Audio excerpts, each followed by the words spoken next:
Hey, this time we're looking at the Deadly Duo, spin-off characters from the Savage Dragon. I've been looking at a couple issues of the Dragon recently, and I've talked quite a bit at length about how the early issues of Savage Dragon, I think, are some of the best comics, the best superhero comics I've ever read in like real time. Excuse me.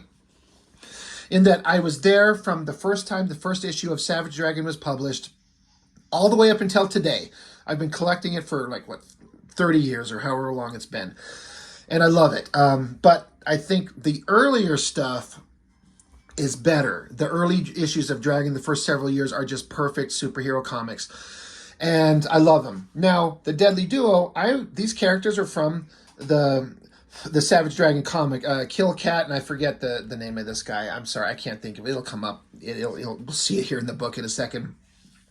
And I liked the characters in the comic, but I never understood why they needed their own, I presume, a miniseries. I don't know. If I ever saw this on the shelf, I don't remember because it's been years. What is the publication date on this thing? 94, so I was still in 11th grade in high school. I was loving the Dragon, but I'm like, I don't care about these characters enough to give a shit to want to read an individual story on them. So if I ever saw it on the shelves as a kid, never picked it up. Caught this a couple weeks ago at a local comic shop for like $1. I'm like, you know what? Let me give it a look. I'm happy to say it's quite entertaining, as I shouldn't be surprised by when it's a story written by Erik Larsen. I think the thing that kept me away from it also, besides the fact that I'm like, I like the characters, but not enough to I don't need to see them in their own book. Why the hell would I care? Was the artist. And it's Andy Smith. And I never understood, and I still to this day don't, but my opinion has changed. I'll explain what that is. But Andy Smith is like,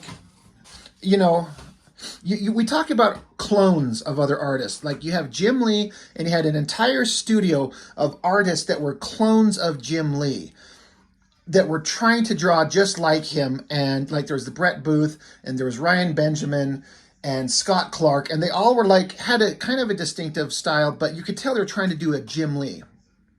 Same thing with Silvestri and his studio. Same thing with Rob Liefeld and his studios. So Andy Smith is like a clone of Bart Sears artistically, is what I saw. His anatomy and the way he draws faces and muscles, at this point, I was kind of a big fan of Bart Sears doing the drawing thing, the how-to bits in the Wizard magazine, and no one could draw big muscular characters better than Bart Sears. And then here's this guy, Andy Smith, that at the time, I was just like, he's like a lesser clone of Bart Sears. Why would I want to pick up a lesser artist, a lesser clone of a guy who I think is good? I don't understand why their artwork looks so familiar. It's beyond just aping a style. It's I don't think you could tell the difference, honestly. If you show me a piece of artwork with no name on it and it's Andy Smith, I'll tell you it's Bart Sears, because Bart Sears has such a specific way of drawing anatomy. It's crazy. I don't understand why. I believe they have a working relationship with each other, why he draws so similarly to Bart Sears. I don't get the dynamic. It's really weird.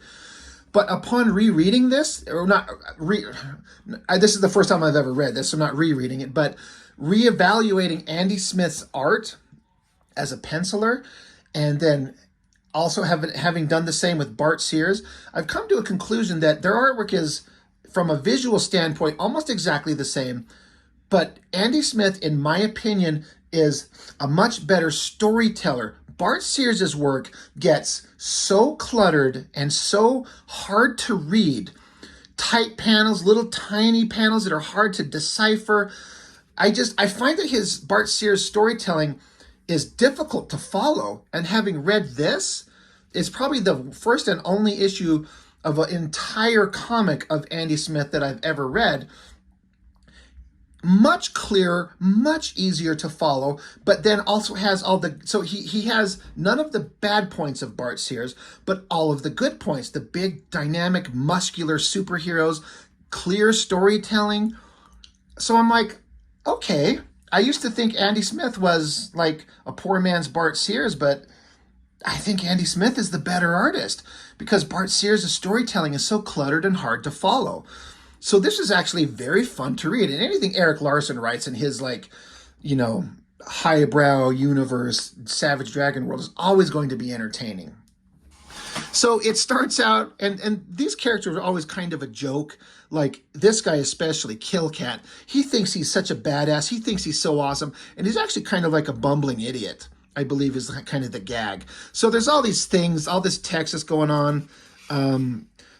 It's like, it says Detroit, Motor City, Scum Central. Gathered, all around me gathered are my greatest foes. Morgor, Slasher, Laugh-A-Lot, Sister Sinister, Bashmaster, The Ripper, Shovel Nose, Radiator, The Gossip, Death Job. I had to face them all alone. So you're like, all right, that's cool. He says, fine by me. I faced them all before and triumphed. No big deal. So here you got him taking on all these ridiculous characters. This almost looks like a Liefeld parody with the stupid pouch on his head. Just a bunch of random characters. He's beating their asses down. He says, oh, I face them all together now. So what? I'm no sissy. So kicking a guy in the face, just taking them on, just beating their asses down, showing that he's pretty much a badass, right? And eventually, you know, he's joined in by some others. And you got Dart and some of these other, I guess these are other villains, but Dart shows up. These two always had kind of like an interesting kind of romantic, like, relationship. It's been a long time since I've read those comics, so I'm kind of struggling to remember exactly how it started and how it played out. But he was always super into her, and I don't remember if they ever got together, but I don't think she was into him because he's kind of a bumbling idiot. So, you know, kind of standard superhero stuff. She shows up. You need a hand? Let me help you fight all these bad guys. So they're beating the shit out of each other. And then she's kind of like, he's like, thanks for the assist, babe. And she's like, anytime, stud. So she's throwing her darts. He's kicking the shit out of people. They're awesome. They're standing there. She's like, there's nothing more to say. I missed you. And then they make out. It's all a little bit too good, too perfect, right? It is, because he's dreaming this shit. None of that happened.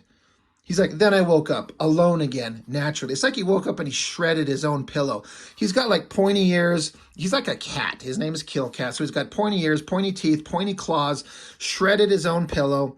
So he says, she's been gone for over a year. Damn, I miss that woman. And then you got like a scene at a newsstand, and suddenly this guy teleports or just gets teleported. He just appears in a ball of energy and fire. Here's this guy. And he's like, oh, cool, I made it. So here's this, another one of these, like, this looks totally like Bart Sears artwork. I mean, if you follow Bart Sears, doesn't this anatomy all look exactly like him? But he's here, and he's like, all body parts accounted for. I made it. I'm alive. I survived the trip back through time in one piece. It worked. Yahoo. And then he blasts off into the sky, and he's flying around the city. He's like, oh, it's beautiful. The past, miniskirts, disco, big old sideburns, bell-bottom pants, the Carpenters, hot chocolate. He's listing a bunch of shit that is not from the era that we're living in. He's like, wait a minute. And so basically he's like, he arrived at the wrong time. He thinks. Yeah, my apartment won't even exist for a few thousand years. I don't know a man alive here. I don't have a place to crash. So he makes some calls to some like past like ancient kin, his great grandparents and shit. Tries to tell him a story of how he's like they're descended from the future, and they hang up on him and they don't believe him. So again, this guy's kind of a dummy. He's kind of like, what the hell? So he's standing around. So he's kind of talking in standard superhero tropes and standing like he's cool, but he's kind of an idiot, which is what these two characters were. Then there's some big, giant, muscular bad guy. Again, looks very much like Bart Sears. It's just a little bit more clear. That's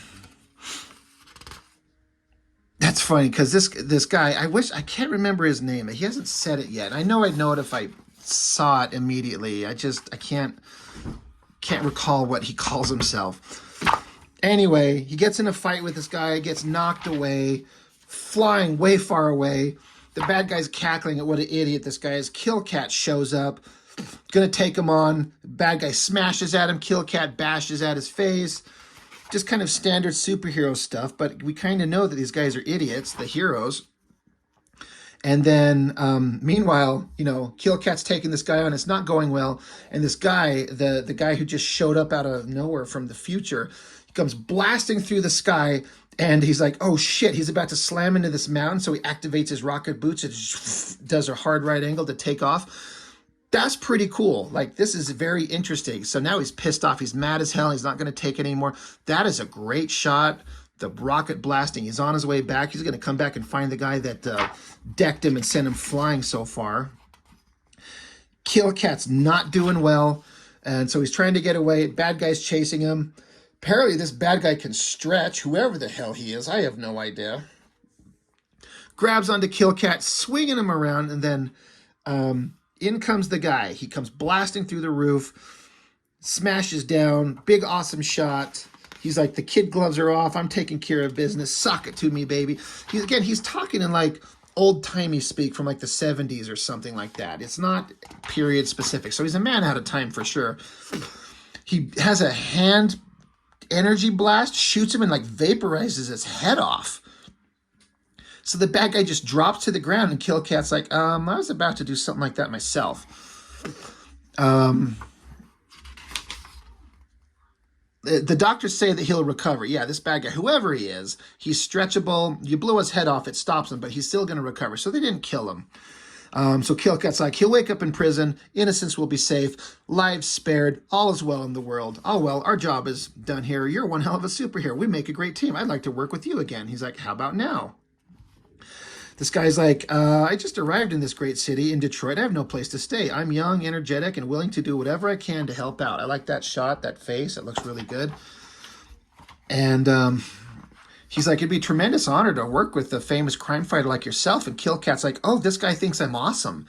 Everyone else thinks I'm kind of an idiot douchebag, but this guy thinks I'm cool. So he's like, let's do it. I like this shot right here. This smirk on his face. Perfect. Works perfectly well. So he's like, well, what's your name? And then the guy's like, he's like, I don't know. You could call me the Avenger or something. Maybe the Kid Avenger. That'd be fine, I guess. The Kid Avenger. Yeah, I like it. We'll be Team Supreme, the Terrific Two, the Deadly Duo. Evil doers everywhere to meet defeat from the guys that can't be beat. That's funny. The Deadly Duo. Kill Cat and the Kid. Kill Cat.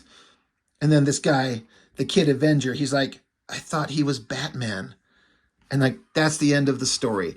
So not much to it. And especially when you're like, some of the issues of some comics I've been reading recently, I've been going over these classic X-Men issues by Claremont and John Byrne, and I'm shocked at how much story they cram into 17 pages. Compared to that, looking at this now, it's fun, and it's a fun, easy, breezy read, but there's not much to it, but that's okay. It's fine. It's kind of, it's perfectly fine for what it is. So anyway, that's issue 1. Just, standard backup Image comic stuff to kind of show you all the stuff that's coming out, even the good and the bad. So yeah, Savage Dragon 15, Possessed, Part 2 of 3. That was a great storyline. I can't wait to get into those. But anyway, The Deadly Duo. Again, simple read, not much to it at all, but it was fun. And again, Andy Smith, he draws exactly like Bart Sears for whatever reason, but it was clearer and easier to follow, even if maybe like the backgrounds weren't as detailed maybe. I don't know. I found myself reevaluating my opinion on Andy Smith. Now, again, this is from 94. I follow Andy Smith on Instagram, and man, is he a great artist today. He was a great artist here, but he's really good now, too. And he's not quite such a Bart Sears clone anymore. He's kind of developed his own style. He's really good. So I highly recommend going and checking him out. So it was just kind of fun to read this and kind of reassess my opinion of a guy and getting to read a comic from 94 for the first time. I followed everything that was Dragon as far as the Dragon book specifically, but I didn't care for too much of the extra books. He did oh my God, I'm trying to remember the super team that was like a spin-off from the book, and it's completely slipping my mind right now. It's so stupid. Anyway, It's not the point. I didn't care for the titles, the secondary peripheral titles to the Savage Dragon, but the Savage Dragon itself was a fantastically wonderful book. And this one was good. It's fun, it's simple, it's enjoyable. So that's it. That's all for now. Thank you for watching, and I'll see you on the next one.